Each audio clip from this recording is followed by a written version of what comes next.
your art portfolio sucks and it's your fault.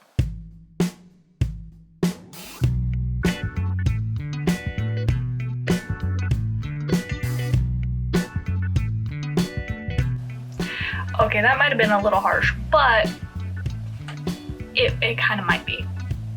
But don't worry, we'll fix it. I'm just fucking with you. It's because no one actually fucking tells you in a condensed source why and how to make an effective art portfolio. They're like, oh yeah, put your best pieces in your portfolio. Only do finished work. All wrong. Every single thing wrong. They're liars. Every single one of them. Liars. That's why I'm here, to tell you the truth. And why my cats are apparently just choosing to be all over my desk. It's okay, babies.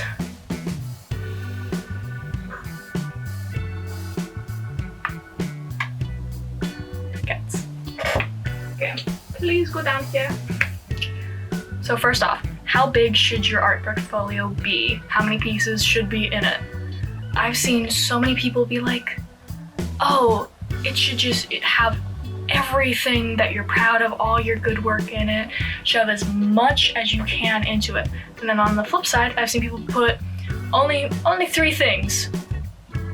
Your 3 best works, that's it. And I'm like, both are wrong.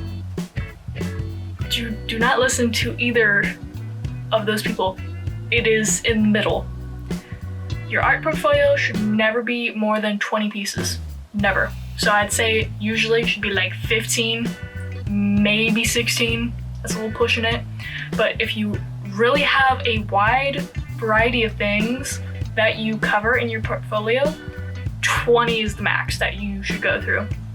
But this is saying if you like are trying to get into like, let's say animation, and you kind of go over a lot of different things, so like storyboarding, character design, stuff like that, that's like at 20. But even then you should probably narrow down what your portfolio is catered to.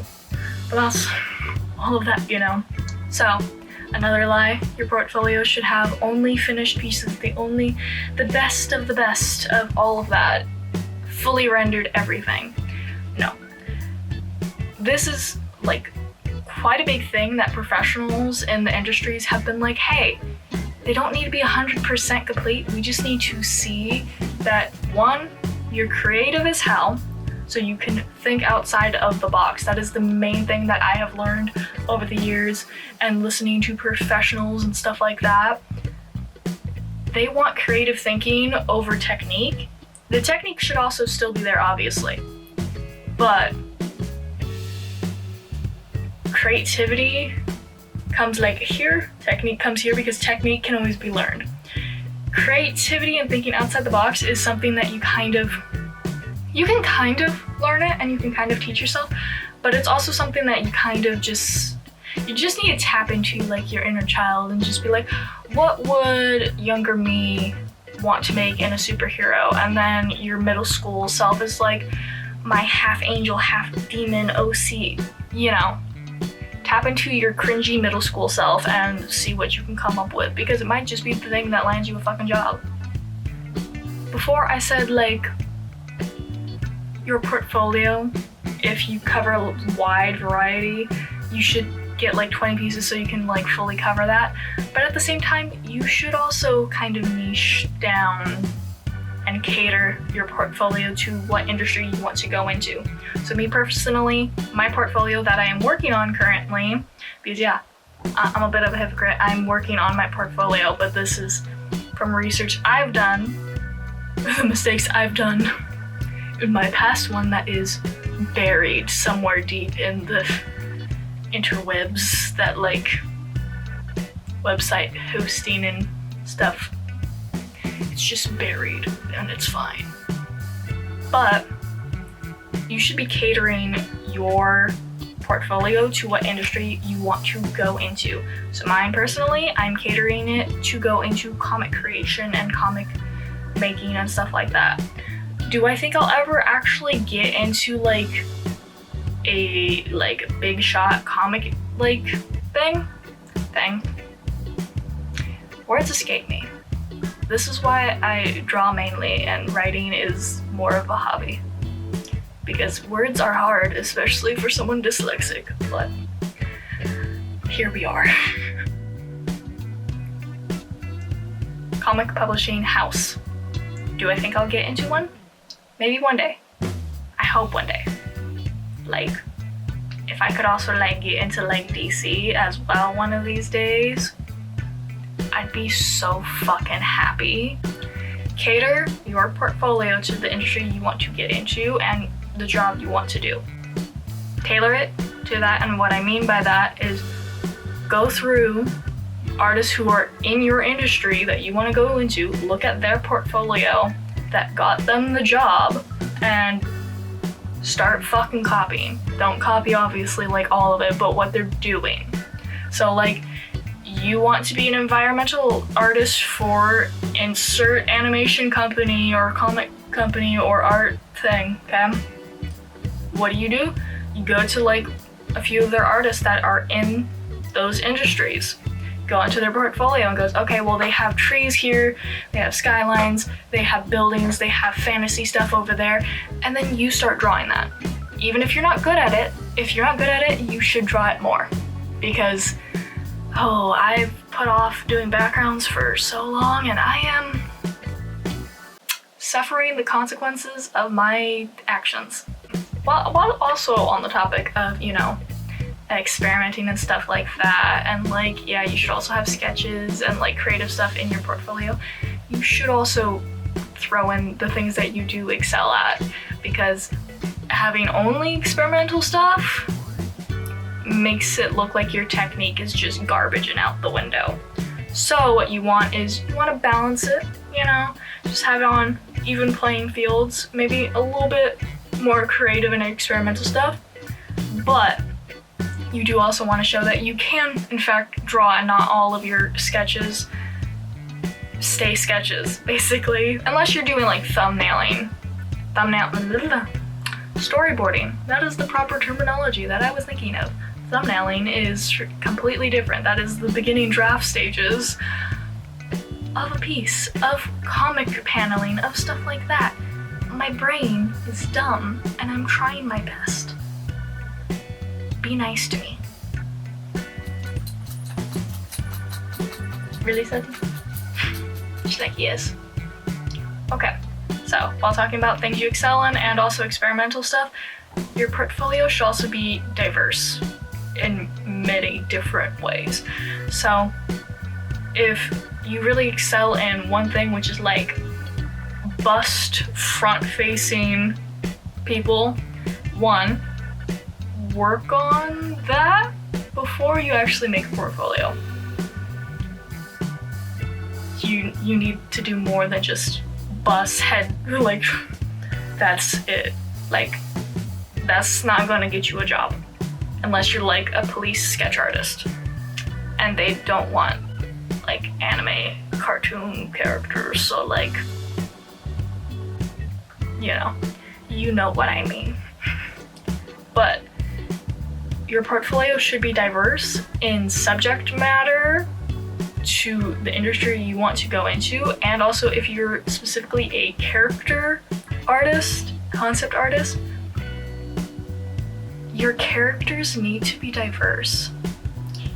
Skin tone, body shape, height, sexuality, able-bodied, like, I'm really, ironically, even though I am a disabled artist, I don't draw a lot of disabled characters, and that's something I am working on. Now I'm just making all my characters disabled, and I'm like, I'm taking your arm, bitch. Like, I don't know why, I'm like, you're in a wheelchair now, you got mobility aids, you got fucking knee braces, your arm's gone, bitch, like, you're blind, you have a hearing aid, like, I'm just making them all disabled now. Why? Because I have that power, and it's my characters. Your concepts and your portfolio should be diverse, so if you're noticing that you're using like the same kind of color palette in the same like 6 pieces, might be time to revisit those and change it up, and then also throw that color palette out the fucking window for a while. You can retrieve it from the trash after you've found some more colors and diversity, you know, like some traits also, if you notice that you got same face syndrome, you just gotta throw that default face out of the fucking way. Because I know one of my characters, Lowell, from my comic Werewolf in the Shadows, it's on Webtoon, the art gets better. Please, the art is like 3-4 years old now, and it will get better. It's just on a brief hiatus while I'm editing some more episodes for it. But yeah, my character Lowell, he's my favorite character and I love drawing his face, but automatically he's like my default face for like men and masked people.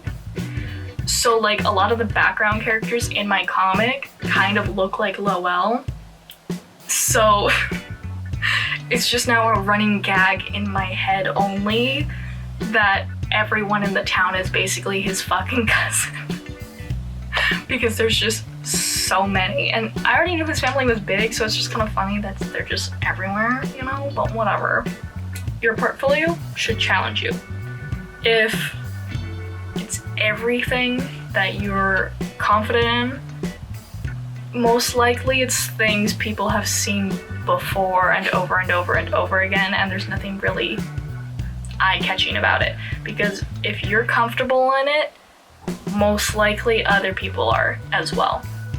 So you need to be challenged by the things you're putting in. So like perspective, background, stuff like that I know a lot of artists. Hands.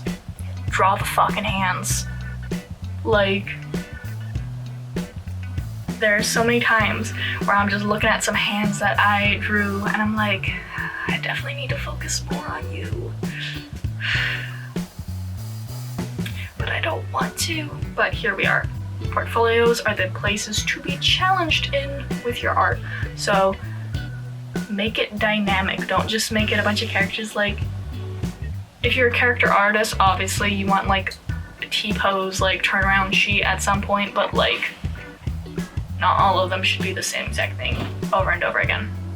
But yeah, your portfolio should constantly be updating with your better pieces and more experimental and more creative ones. Because if it's stagnant, they're gonna notice that you're not updating it as much. They'll be like, this drawing is from how many years ago? They'll look, or they'll ask you how much or how long ago that piece was, and you'll be like 17 years ago, and they're gonna be like, huh?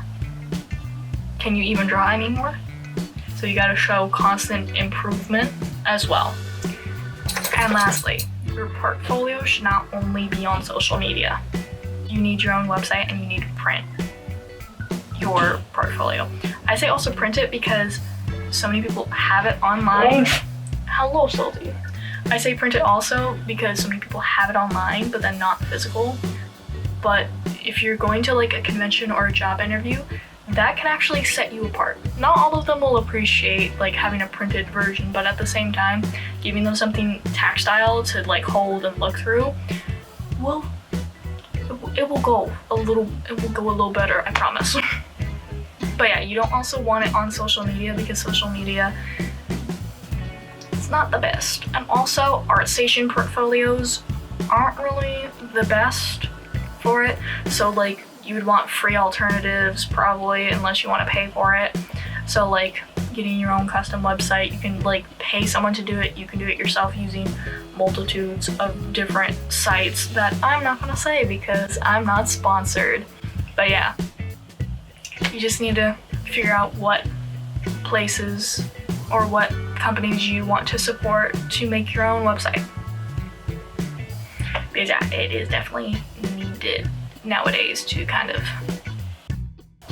I hope this taught you how to not suck at making your fucking portfolio.